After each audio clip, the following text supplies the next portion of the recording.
별이 빛나는 밤에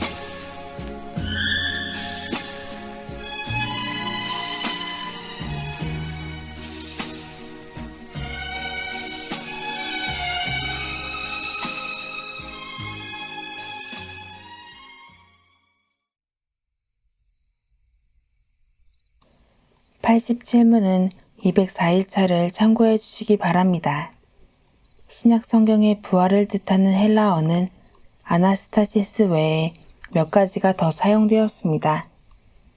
그러나 그 의미는 본질상 상이하지 않고 자동적인가 타동적인가 하는 용법 정도의 차이만 있다고 보입니다. 그래서 원어를 통해서 우리가 부활을 이해하는 데는 별로 도움이 되지 않습니다.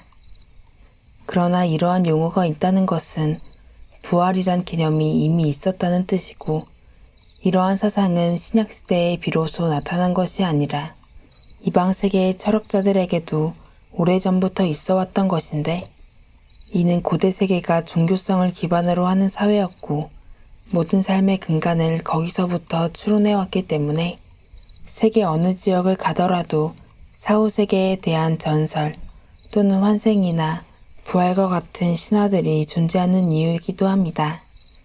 물론 이러한 사상은 구약 성경에서도 이미 찾아볼 수 있는데, 나중에 살펴보겠지만 욥기를 모세시대 정도로 본다면 상당히 오래전에 부활에 대한 신앙이 있었고, 더 거슬러 올라가면 아브라함의 고백을 통해서도 부활 신앙에 대한 면모를 발견할 수 있습니다. 가끔 기독교인들이 불신자들과 대화하면서 성경 기록의 신빙성에 대해서 어떤 패턴이나 스토리, 개념 등을 설명할 때 그 기원이 성경이 최초인가 아니면 이방 세계에 이미 있었던 것인가 하는 문제로 어려움을 겪곤 합니다.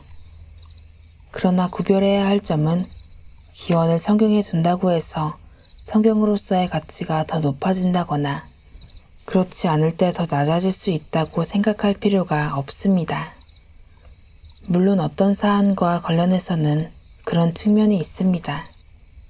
하지만 온 자연 만물의 질서가 하나님의 사역 현장이라면 인간의 역사, 그리고 거기에 포함된 성경 계시의 역사 또한 하나님의 섭리 속에서 운행된다고 봐야 합니다. 더 중요한 점은 교회에 하나님께서 자신의 뜻을 계시하는 모든 방식들은 적응하신 결과입니다. 족장들이 고대 이스라엘 백성들, 그리고 신약의 사도들이 살았던 역사적 환경과 시대에 하나님은 자신의 계시를 나타내셨습니다.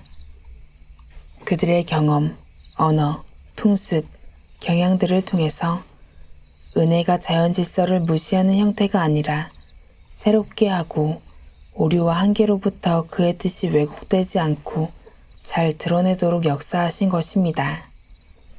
따라서 부활신앙이라는 것도 어느 이방 민족의 그것과 누가 먼저인지, 얼마나 다른지, 혹은 비슷한지 하는 것은 별로 중요한 사안이 아닙니다. 부활신앙의 내용과 방식, 목적과 의미를 이해하는 일이 보다 중요한 구별점이 됩니다.